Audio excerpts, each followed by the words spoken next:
Hey everyone, HM here. Just want to give you guys a quick heads up for the episode. Since we're discussing some of our favorite movie soundtracks this time around, you can expect YouTube to mute most of the songs we chose due to possible copyright infringement. So, same procedure as with the game soundtrack episode. If you want to get the full experience, you have to download the MP3 of the show by following the link in the episode description. Anyway, just want to fill you guys in and hope you enjoy the show. Is everybody ready? Because we're ready to go. I'm gonna click the record button and we're off. Okay. I was born ready, motherfucker. I'm born ready to smoke weed. Coming out of his mother's womb already full of smoke. I'm sorry to say, Brak, but your mom has a smoking hot pussy. Now I'm doing it. God damn it! You guys are infectious. Just like your mom. No! What STD right now? What have I wrought?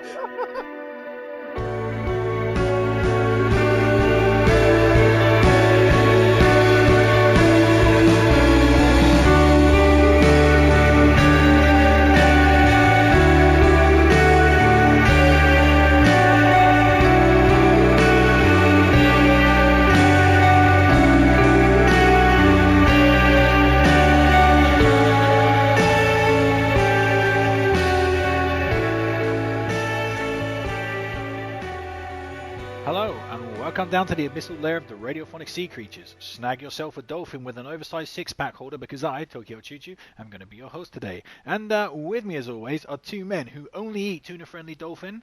It's Human Metal and Brak.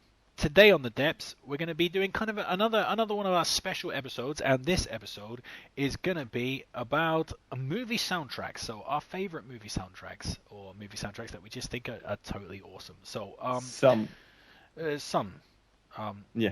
Mm-hmm. Some of our favorites. Some of our favorites, yes. So perhaps not our concrete favorites, but some of our favorite soundtracks. So please, if you're a lawyer, please stop listening to this. Or if you are going to continue listening to this, please don't dob us in, okay?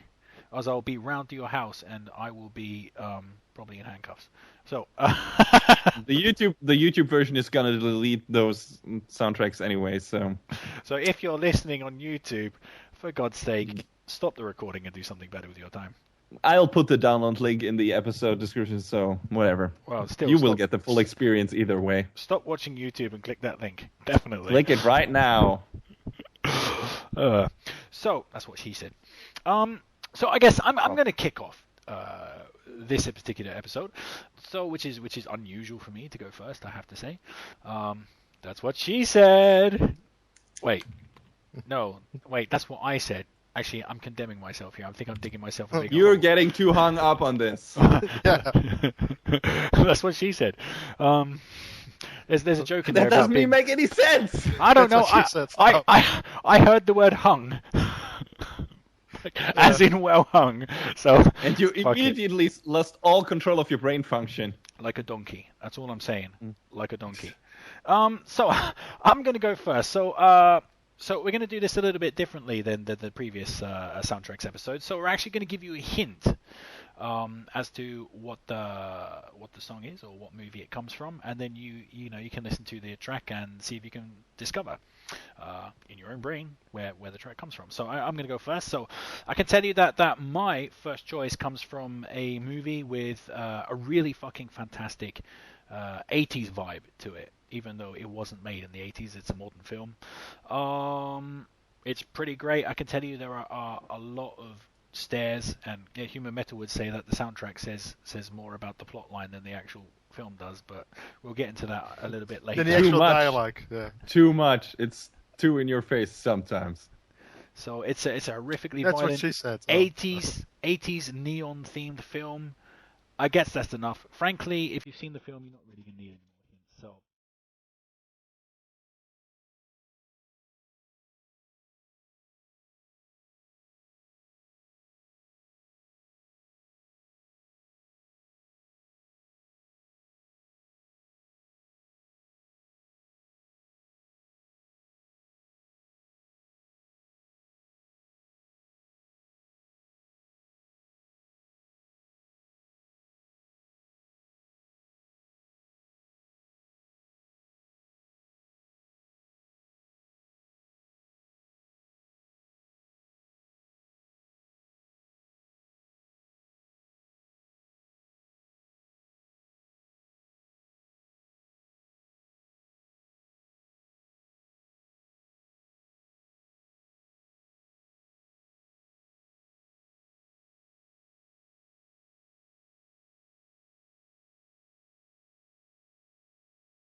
So kudos to the people who actually realized that was a track from the movie Drive. So that's actually Nightcall, and the artist behind that is I think Kavinsky with Love Fox from CSS. My God, Love Fox is hot. I'd like to love the fox out of her, I'm telling you.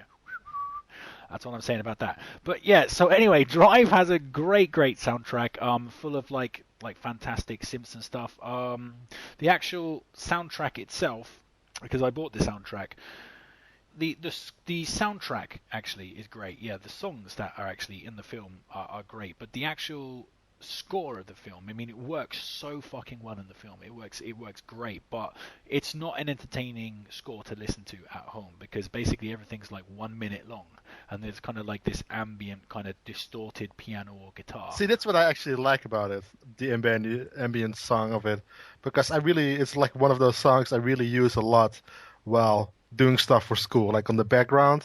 It's really relaxing to me, really relaxing.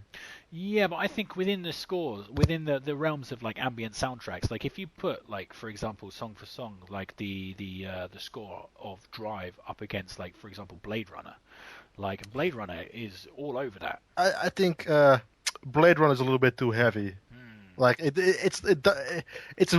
think Blade Runner has a better soundtrack, but I think Drive really works better for like being like ambience. For the ambience, it works better. You're one of those motherfuckers who sits in the bath listening to whale songs, aren't you? No, I'm not. That surprised me, actually. A bowl full of weed and a whale song, just like the dude in The Big Lebowski. That's how I imagine Brak's bath time. Yeah. Hey man, mind if I do it, Jay? You imagine Brak's bath time in your free time. Why? Whatever gets you off, man. Have you ever never imagined Brak sitting in a bath talking about marmots? No. Anyway, so yeah. So any opinions? I guess Brak's given his opinion on the Drive soundtrack. Yeah, it is a good soundtrack. I find it's a bit too formless. That's the thing, Brak. I think you probably listen to it in the background while doing stuff. I've only listened to the Drive soundtrack, concretely, like listening to it on my headphones when I'm on the train or something. So, and it's a bit too formless to be entertaining, I think. So what do you think about the soundtrack? I know Human Metal's got opinions on the Drive soundtrack. Well, yeah, that is actually the song I really liked. Yeah, it's because it sets such a great mood for that scene that's played to. And that there's always this problem with movie soundtracks, more so than game soundtracks, in my opinion, and a lot of them only work in conjunction with the scene they're played at. And maybe that's the case here. I don't know. That seems to be what you're saying. That's not as good a standalone track as it is when it is played in that scene. So I can say that because I've only listened to it once in that scene for that movie, and it worked incredibly well there. It set a nice atmospheric mood and when things got tense, so the track in a way. So I really liked it. At least in the scene where it was played, it worked perfectly. So that's all I can say about it. Oh, Nightcall is amazing. It's an amazing tune. It's just a great pop song because but it was made to be a pop song. I mean, that's what I mean. The soundtrack of Drive is great. Yeah. The score of Drive is a little bit formless. Like the score, the actual songs that were made by artists, are actually really great. So that's a very entertaining. But the actual soundtrack of the film, if you buy the albums half and half, it's like half official songs from the film and then half like the composer's score. I think the composer's score, Brak is saying it's got this nice ambient sort of bent to it. I'm saying that the actual score of the film is a bit formless and quite boring to listen to. But You're wrong, but yeah, well, we are talking about music. I think music is much more subjective than movies. Oh yeah, definitely. Yeah, so and video games. So yeah, but there you go. So I think, again, I've just said music is subjective, but Nightcall is a fucking awesome tune. So I'm going to hand off to Brak, who's going to talk about something different. Yeah, the next song is from a movie with stars Ryan Gosling, and it's kind of a neon type movie, and he barely says any words in the movie. He has like 50 lines in the entire movie. So we're going to listen to the song, and maybe you can guess which movie it's from.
It's Drive.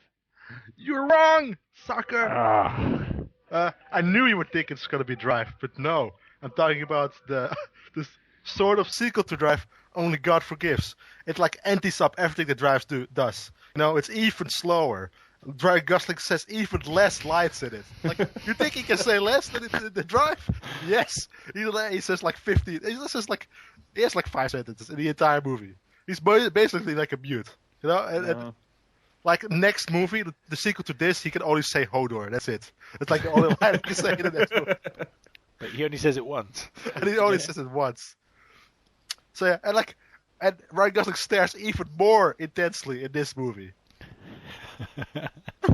Like half the movie is like a wallpaper of Ryan Gosling staring in the distance. Is it good though? Because I love Drive. You all know I love Drive. Like, it's one of my favorite movies. But I haven't seen Only God Forgives. So is it good though? Like, there's like, I think the best way to say it is like 5% of the people that love Drive love Only God Forgives more, and the other 95% really don't like Only God Forgives. I think that's the best way to describe it. Because people are expecting, like, it's even more off-putting than Drive. Like, and I know people were went into Drive and had like wrong expectations, and they were coming out seeing like an indie movie. And this is like people will go into Drive, going into or God Forgives, expecting something like Drive, but it's even more indie. It's even more like artistic in a way. Personally, I loved it, but I don't think I will ever watch it again. I think Drive is a better movie though, and it looks beautiful. It's like it has even more neon tones over it. It looks really even more than like it's drenched in neon compared to Drive.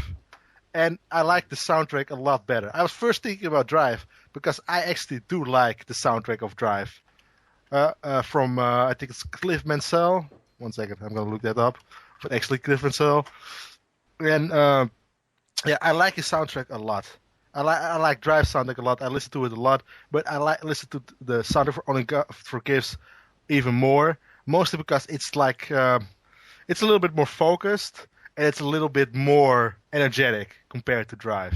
It's more energetic than the whale songs that Brak listens to in his bath time. Would you say the soundtrack to Only God Forgives has more drive than the soundtrack to Drive? Yeah, I think the soundtrack to Only God Forgives mere gods than Drive.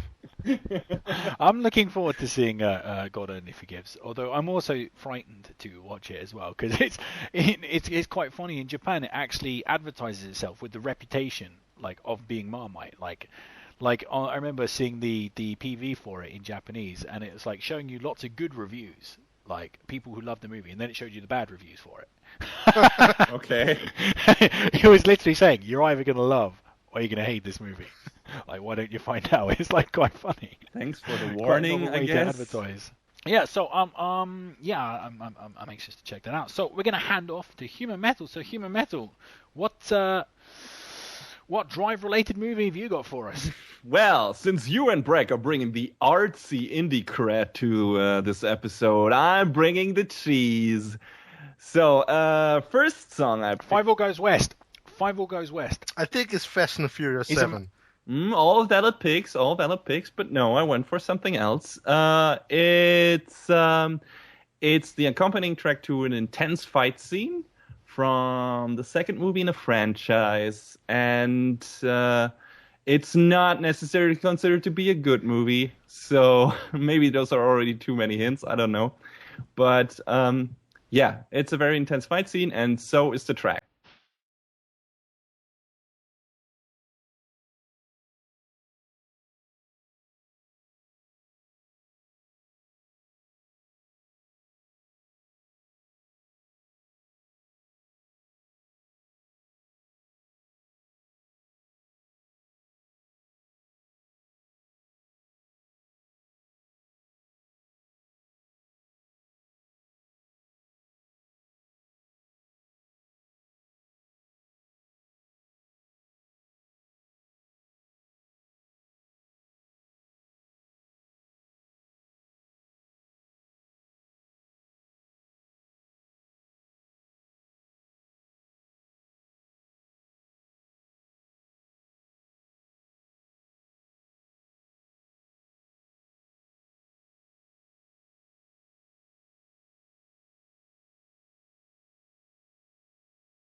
So, I'm guessing it's from, of course, the sequel to Speed, Speed 2 Cruise Control. Am I right? Close, but not quite. No, that was Burly Brawl from The Matrix Reloaded, a song by Juno Reactor and John Davis. I didn't like Speed 2. This one actually does have Keanu Reeves in it. Yeah, exactly. Didn't help the movie much, but still. But as much as one would criticize Matrix Reloaded for being an inferior sequel to the first movie, I still kind of like it, and especially the one that thing that left a big impression on me was that fight scene, at least at the time. And the song did its part for that. It's just like the fight, there are several stages in that song. It started out kind of basic, and then takes a break, then picks up and gets more intense, then takes another break. And then it goes completely crazy. Yeah, just like the movie. And it gets even more frantic the more Agent Smith versions appear, the frantier the song gets. So yeah, it's cool. It's a cool battle track. It's got some nice orchestral stuff in there and techno beats. So yeah, it's a cool song, cool standalone track, and very well supports the intense fight scene that it's played. It does get you pumped up, though. It really is it does get you pumped up the entire song. Yeah. I can't comment on the soundtrack, but I can comment on the Matrix sequels and say they are really bad. Like, seriously. Yeah. The first film, I remember seeing the first Matrix on opening day and stuff, and the first Matrix was a decent film. But the thing is, I personally never quite understood the hype behind the Matrix. I mean, I think it's still an overrated film. Every time I watch that film, it's yeah, this is good. Yeah, it's pretty good.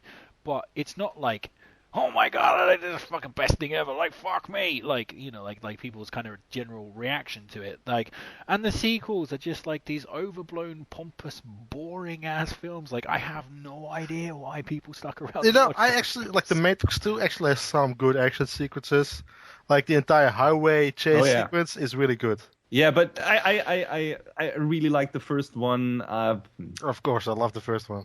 Yeah, it's at least at that time I hadn't seen something like that in live action. Maybe in animes partially, but not in live action. And a lot of different camera techniques and the way they used computer graphics and stuff like that. So a lot of stuff the stuff in the first movie felt unique, and then they kind of shit the bed with the sequels because they tried to make more of that story than there actually was even potential for. So I don't know. The third one, it's horrible. I can barely watch. The second one has enough parts in there that I can give it a watch once in a while, but the third one is just a slog. Yeah. So let's move away from shitty movies to a good soundtrack with a good film in tow, a really, really fucking good film. And so I've just realized something while Brak was talking, actually, which I hadn't quite realized before. Drive is made by Clint Mansell, right? The soundtrack. And God Only Forgives, Clint Mansell. And this choice, strangely, Clint Mansell. So apparently this is the Clint Mansell. No, Clint Mansell podcast. So there's the first hint. The other hint I would give you is that it's a science fiction film. That doesn't really narrow it down. Actually, I was wrong. It's the from Drive, and Only God Forgives is Cliff Martinez, not Clint Mansell. Thanks, Brak. You just stiffed me in the ass, you fuck. I know you like it. That's why. So anyway, I thought for a rare second, due to Brak's mistake, that all these soundtracks were done by the same person, but apparently not. So anyway, whether that is the case or not, and apparently it's not, this is an awesome film. Seriously, awesome film, awesome soundtrack that fits completely right. And so, like I said, it's a science fiction film. It doesn't really narrow it down much. However, it's a devastatingly sad science fiction film, which should narrow it down quite significantly. Alien 4. And that is a devastatingly sad science fiction film. Yeah. Seriously, I almost wanted to cut my wrists after watching Alien 4. It's a movie. Also known as Alien I'm Resurrection. guessing it's a movie made by the song of David Bowie. But yeah, this is also this is a movie that also kind of makes me want to cut my wrists, but in a good way, in a great way. And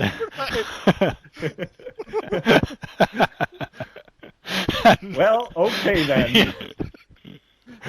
and not only is this a sad scene, but this particular track comes from the saddest scene in the entire film, which I will talk about after the track plays. And it's a scene that truly gets every single time I see it, gets me, like gets a frog in my throat so hard that it's actually physically painful.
So there you have it, and that, of course, was "Wannabe" by the Spice Girls.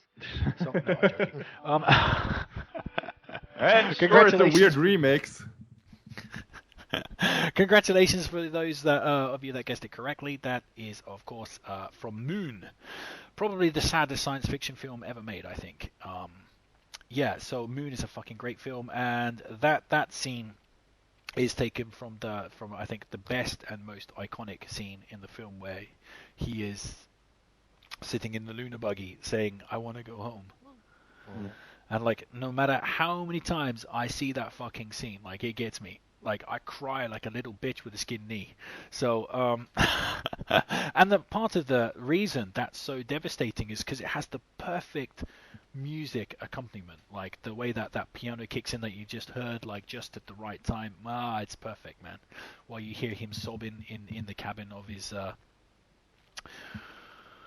his moon buggy. Yeah, shit. See, I'm getting choked up just thinking about that shit. You are. It's amazing. It's amazing. So yeah, what do you guys think about Moon and the soundtrack to Moon? Both excellent. Yes, both excellent. It's a fantastic movie. If you like science fiction and for some reason haven't seen Moon, you did yourself a disservice and should remedy that. So, and listen to the soundtrack, but you already got at least a part of that done. So now you got to watch the movie. Yeah, goddamn, there's so many. I'll tell you what, it has the best emoji in any movie ever. It really does. Like, emojis are like It's a a weird tedious point thing of by recommendation there. Yeah, it's like emojis are like kind of like tedious by default, but Moon has one that breaks your heart, doesn't it? I guess. Where the computer shows the fucking cry face. Yeah. It's like, it's amazing. It's like looking into a mirror at that point. So away from the depressing soundtrack, I guess, and on to Brak. Okay. I have to look something up. Give me 1 second. That's what she said while searching for Brak's. No. They find those easy. It's huge. Those? I've bought several. Yeah. What the fuck? I've multiple. Wow, he's got the Hydra. Yeah. It's the three-headed beast. And if you cut one off, it grows 2 new ones. So what I can get from that see, I've suddenly got this kind of like image of this octopus style of bunch of cocks coming at me. That's what you like, right? A bunch of cocks coming at you. Choo-choo. Yeah. So this movie is about a handsome billionaire with like a dark secret, and he likes to tie people up, and he has like a room filled with toys. So please listen to the song.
So, Brak, I'm going to get the jump on the audience, and I'm going to say 50 Shades of Grey for sure. Money on the table.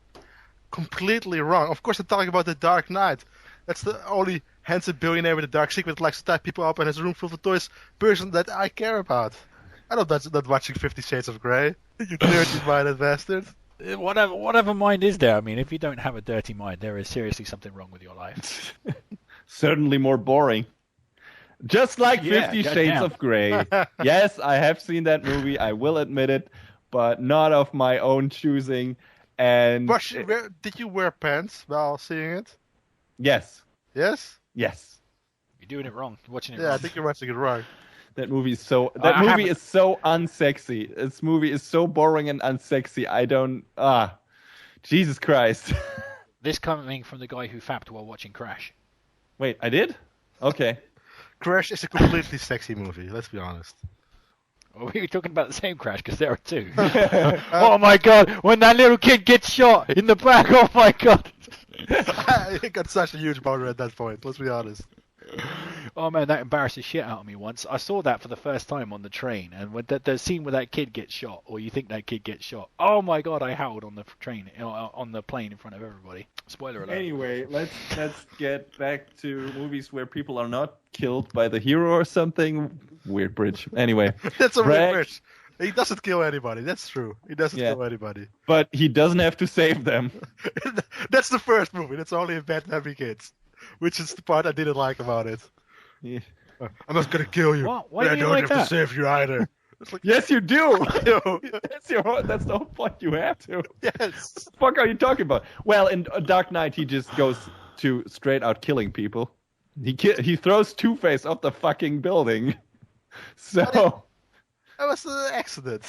Right. Accidents happen. Yeah, that's probably what he said too. He completely saved Joker, even though he falls off the building. Maybe just thought Two-Face was a bit more of a dick. Completely. That Two-Face bastard. I really like Hans Zimmer.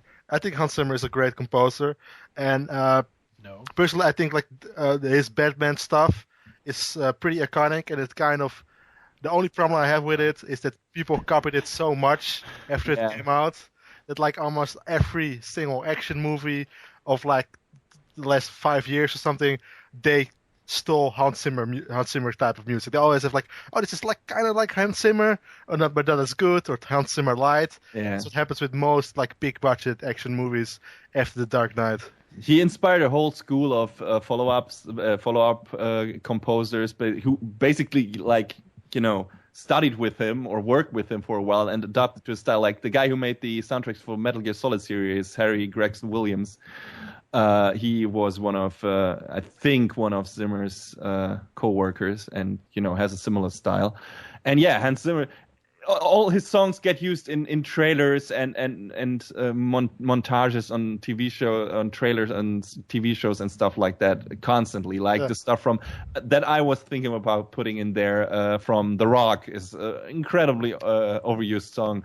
It even gets so bad that in a trailer for a movie for which he does the soundtrack, they use a song for another movie for which he did the soundtrack. Yes, Pirates of the Caribbean is the soundtrack that's so often used. And in Man of Steel, they use the soundtrack, the trailer, they use the soundtrack from the Thin Red Line, which is the soundtrack he did. Yeah, it's just he's such an iconic composer and has made so many iconic scores that I guess you just can't do better than Hans Zimmer. So, and of course for some people that gets tiring, and I can understand that. But I really like his soundtrack style as well. Mm-hmm. So, I completely, totally fucking disagree with you. I hate Hans Zimmer because all of his soundtracks sound the same. They're all kind of militaristic. Yeah. They're all kind of militaristic, it's hard to explain. They all sound like they come from a fucking Call of Duty game. I completely disagree. Even though they all sound like they're soundtrack for a Call of Duty game, I think. Yeah, probably. They all sound like they're offshoots of The Rock or fucking Crimson Tide or something like that. It's not. It has no melody. It's not. That's not true. That's such a bullshit argument. Oh, I can't. No. Occasionally. So it's not good. I can't hum. No, I can't hum any Bach music either, but it doesn't mean it's not good music. you can't hum Bach. Jesus. So yeah, but that's my feeling with Hans Zimmer. Like, I mean, when I hear the Dark Knight soundtrack, like one of my problems with the newer Batman films is they just does not have a theme tune. Like the Dark Knight, like I can't think. Like I'm thinking in my brain, what is the theme tune to the Dark Knight? Now I've seen that movie like 5 times, maybe 5 times. I can't remember the theme tune. Like I it's just can. like this kind of very. Just okay, hum it for me. That's the main tune, basically. I actually followed it. Yeah. Dead. Yeah, that's the Really? main melody line. I can't do the whole track, obviously. I don't have an orchestra at my hand. But that's the song that played in the Wow. first trailer for Batman Begins. That's the song they used in Batman Begins and remixed slightly for Dark but Knight. let- It's the Batman theme. Okay, here you go. Right, dead. Or na na na na na na na na na na na na. I know it's one I prefer. Well, that's personal preference. But if you say like the 80s was the best time for music in your opinion, because all those TV shows have like iconic theme songs that you can hum, so that's the best time of music for you, right? yeah. The 80s. Yeah, I think we could argue about this all day about which has the better Batman score. So getting off, so it's something completely different. What's next? Let's get off the topic of superhero movies and do just iconic themes. And I don't know. You probably are not familiar with this one. It's from a very old movie, but it stayed in history for one reason or another. So maybe some of you have heard it. So let's play it now.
Case in point. Case in point.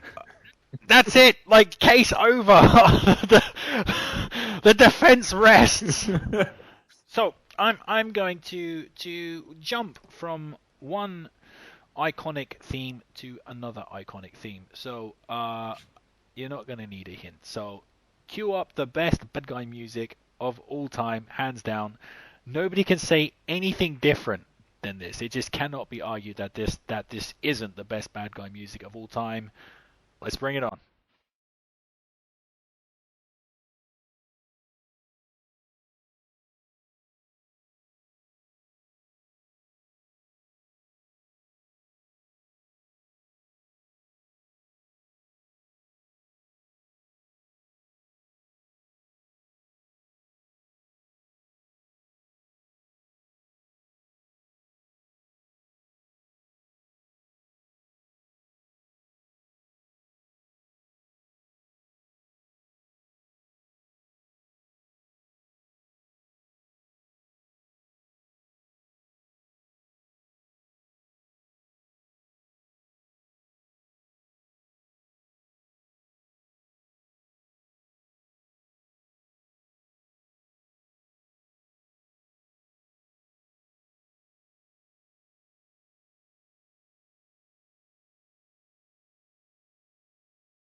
That. So, I'm sorry, but it had to be done. Someone had to do it. When we're talking about great soundtracks, you can't miss Star Wars, of course not. And no matter how old you get, like every time, that first time in Empire Strikes Back, where you got the Super Star Destroyer dwarfing the other Star Destroyers, and the Imperial March kicks in, hairs on your back just go up. Like no matter how many fucking times you see that film, it's an amazing piece of music by John Williams, of course. And what more can you say? It's the fucking Imperial March, man. It's the Imperial March. Yeah, gotta have it. It's fantastic. Can't say anything more about it here. It's one of the most iconic, and you don't have to. It's one of the most iconic themes out there for good reason, and not just because Star Wars stayed in our in our minds so long, but just the theme in general has been used for so many things, for so many jokes. When a bad guy appears on screen and you would play that theme, everybody immediately knows where it's from, what it's used for, and gets a laugh out of it because it works so well. So it's perpetrated every fiber of pop culture and is incredibly well known for good reason. So very iconic. Yep. It's like obvious, that's like the most iconic bad guys music there is. Yep, you can't say no more. Like that's the thing with the Imperial March. It is so iconic, so well known that there's literally nothing you can say about it. Like, there's nothing, except that it sounded like while listening to it, like I got like where John Williams was coming from, because if you listen to it and actually delete the image of Darth Vader, which is very hard to do while listening to the Imperial March, if you try to delete that image, what you're left with is Nazi Germany. Yes, it kind of is. Yeah. So, coming from something that is iconic to something that, for God's sake, you're going to have a real difficulty with this one, Radiophonic Sea Creatures audience. Human Metal, what have you got for us? I don't think so, because, a lot of our audience, we stem from a gaming site, so since this is a total cheat, because it's original... Wait, did you say lots of the Radiophonic Sea Creatures audience? We have a lot of audience? That's news to me. But carry on. Lots? So all three people, maybe. Three people. Also play video games, and this that's you, me, and Brak. Oh no, wait, Brak. No, I don't know. Exactly. So one other guy.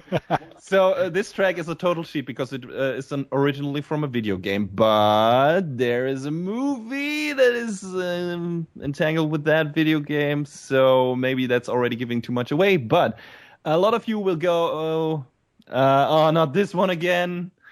But I don't give a flying fuck, because for me it's a very iconic thing, and it's also a great track. It's one of the best game soundtrack tracks out there, and one of my favorite movie soundtracks, because the movie version is better than the game version. That's why I picked it, and here we go.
Liu Kang, Johnny Cage. That was obviously Mortal Kombat. Yeah, obviously. close enough. Well, it's played over a Mortal Kombat or Immortal Kombat, depending on how you look at it. But yeah, that was obviously a one-winged angel from Final Fantasy VII Advent Children. So the movie, so it counts. He's saying like that, like I have any idea what he's talking about. Oh, you will know once you hear. It's the theme of the bad guy from the game of Sephiroth. Yeah, genau. Exactly. So it's so evil that actually they use his name in the song a lot. Exactly. Well, Sephiroth means wind in Latin, so it has another meaning. But yeah, it means what? Gas? Wind? Yeah, that exactly. Bad guy farts a lot. It happens. You know. So I have to remember that when I mean, where is it? Germany? No, wait, Latin. Where the hell do you go? Who speaks Latin in this day and age? Doctors. Say, excuse me, Sephiroth. There's some good beans. Anyway, I picked. I like the movie version more because it caters to my musical preference, which is shitty, granted. But anyway, it starts out like a classic orchestral hymn, like we've had before with the Batman theme and everything, and Star Wars, just like it plays in the game. And then it turns into a hard-hitting rock metal. Rock. You know what it feels like? Opera. You know what it feels like? They took like the original song and they made it like this is WWE, and he's gonna walk out like he's a wrestler in the ring, and they have that song in the back of it. They made like that the WWE version of One Winged Angel. That's what it sounds like. Maybe. So basically, I know the song is ba ba da ba ba ba da ba. John Cena. Close enough though. Sephiroth and John Cena have a lot in common, and I leave it to you guys to figure out what that is. But yeah, it's in my opinion the best version of that song, a great standalone track and perfect support for a fighting scene. So just when it's playing during that immensely long fight at the end of the movie, and that's saying a lot because all of the fights in that movie are immensely long. That movie is basically 1-2 hour long fight scene, but it's it's the best one and the best track. So I like it a lot. I'm probably a singularity in that one, but yeah, I think it's a great track and was in the game, and I think even more so in the movie. So that's why I picked it, even though it's a total cheat. But I don't give a fuck. Wow, that's Sephiroth. Such a dick. I can't believe he's only got 5 moves and keeps refusing to put over younger talent. Yeah, shit happens. Oh, God damn, John Cena, you suck. Great team, though. John Cena! Are you ready? Okay, so next up we have John Cena! No, we have Brak. So, we already took Drive. I mean, put only God Forgives. So instead, I'm gonna this next song comes from a movie about a pretty silent anti-hero that is kind of a badass and stares a lot. Go listen to it.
It's the good, the bad, and the ugly. Oh my god.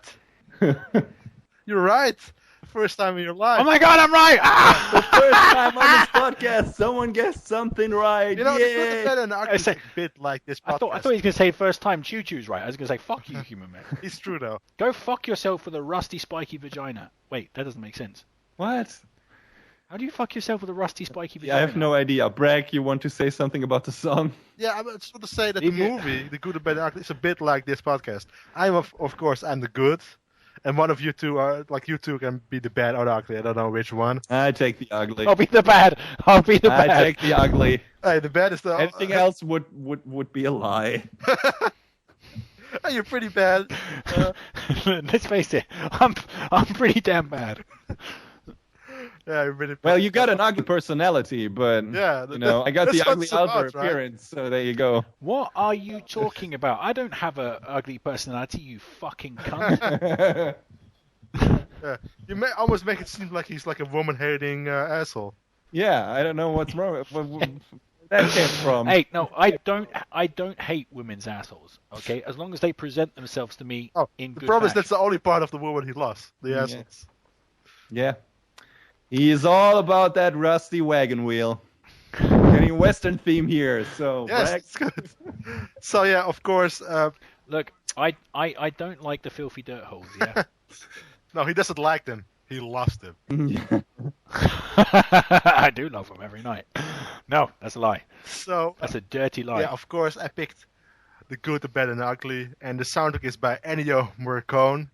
And I didn't pick the theme. The theme is iconic, I know, but I picked the song I like the most, which is "Ecstasy of Gold," and it plays like somewhere near the end of the movie, and it just I don't know, it's just amazing. It has like a background vocal a little bit as well, and it's I think it's the best song of the movie, and I think, in my opinion, it's the best song that Ennio Morricone has done so far. What do you guys think about it? Do you like his music? I have never seen The Good, the Bad, and the Ugly. I'm a bad person. What the fuck? What the fuck? Well, See, hang on, we're gonna change. Yeah, he is the bad. Wait, now. we're He's the bad. changing around. He's the bad, so I'm the good, and Brak's the ugly. now. No So way, we you're will the good. change. Sorry. Fuck you, Beardy. So Yeah, and like Clint Eastwood, I have facial hair and actual hair. So yeah, so you're closer to being the bad. So I don't know. So yeah, I tell you what, I'll switch back to being the bad because I don't want to be the ugly. You know, human metal could be the Brak. I think Brak can be the ugly, and human metal could be the good for change. I don't know. We let the viewers, the listeners decide. That's You it. do We're a gonna- poll. we're You do gonna- a poll. We're gonna do a poll, yeah. Oh man, I know I'm gonna end up being the ugly. You fucking bastards, you radio sea creatures bastards. I hate you all. Fuck you. You're not helping your case. But hey, that's our opinion on great soundtracks. But what's your opinion, oh valued listener? So with that, we've reached the end of this week's visit to the ocean floor. So please join us next time when we finally get to the bottom of who is the good, the bad, and the ugly. I personally have the good, that's the choo-choo. The bad, that's human metal, and the ugly is John Cena.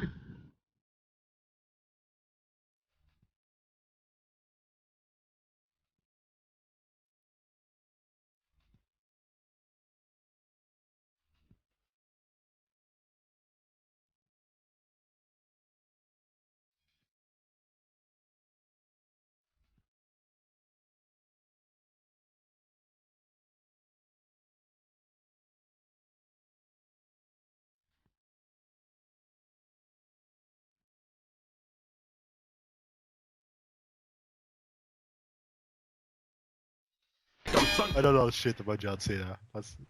Brak, you never want to know what the five knuckle shuffle is. No, I really don't.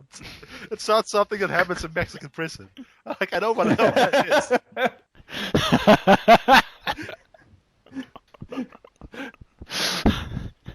Five knuckle shuffle does sound quite considerably like wanking when you think about it. Oh man, I'm gonna do the five knuckle shuffle right now. Yeah, pretty much. Like, that's not making a which is- joke. That's the actual name of his move. Yes. Yes. Would that be amazing Oh. if people would just sit down in the ring and start jerking off? No. What the fuck kind of wrestling you want to watch? Hey, that's pretty fucking intimidating, though. Yeah, and Michael Really Cole intimidating. Jernola would be, well, there he goes again with his 5-knuckle shuffle. Well, goddamn, it's going to be more entertaining than John Cena and Randy Orton. Yeah. Oh, damn. For the 100th time. Though I gotta say, the 2 matches between, or 3 matches between John Cena and Kevin Owens over the past few months were amazing. Those were really good. And he busted out moves he doesn't usually use, which you could see because... Talk about busting out when we just talking about wanking. Saying those were great matches, that's all.